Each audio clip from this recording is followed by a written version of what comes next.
Well, it's been 3 weeks since President Trump met with Vladimir Putin in Alaska amid hopes for a breakthrough on Ukraine. Today, the international community convened in Paris under the Coalition of the Willing, with 26 countries pledging to bolster Ukraine's security post-conflict.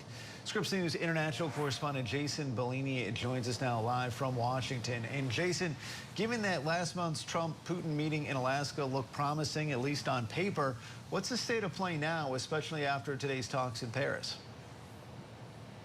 Hi, Andrew. Well, the state of play, it includes a surge in Russian attacks in the last few weeks since that summit. The attacks have actually nearly doubled in terms of the number of missiles and drones that Putin's been attacking targets.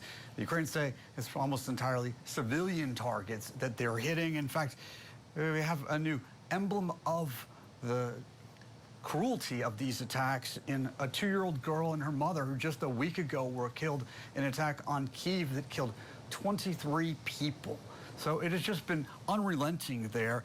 Now, as far as what came out of that Alaska summit, remember, there was no ceasefire. That was the main goal. There was no ceasefire agreed to. And you also had Trump saying afterward that Ukraine would have to cede territory, which you have Zelensky flat out rejecting. And so that hasn't even been discussed much in the weeks since then. The other thing I think it's worth noting is that Trump seemed increasingly angry with Russia, especially the last few days. And in fact, there was a call today between Trump and European leaders in which he, according to White House officials who shared this information with Scripps News, in which he encouraged European leaders to put economic pressure on Russia by not buying their oil anymore. So that's quite a change in tone from the president from just a few weeks ago, Andrew.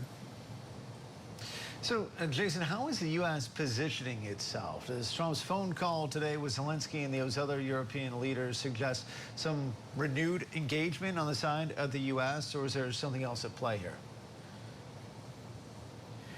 It does appear that the U.S. is now more open to the security guarantees that the Europeans are taking the lead in putting into place. Now, remember that Putin would have to agree to these, and that's unlikely. The Kremlin has made it very clear they don't want to see European troops on the ground, that they would be highly averse to any type of security arrangements that involved European troops, not under the banner of NATO, but European troops on the border with Russia.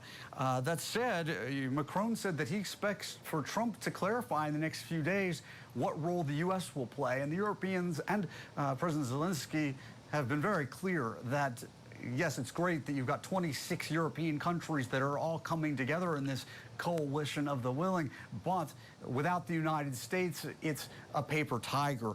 The thing I think is worth pointing out is that we're now approaching the 2-week deadline that Trump set for Putin to get engaged and to show that he is sincere in his interest in negotiating for peace. Well, that's coming up this week. What will happen should he miss that deadline, should Putin miss that deadline? One thing that we're hearing more and more discussion about are sanctions, serious sanctions in coordination between the U.S. and European allies, Andrew. All right, our international correspondent Jason Bellini for us in Washington. Jason, thank you.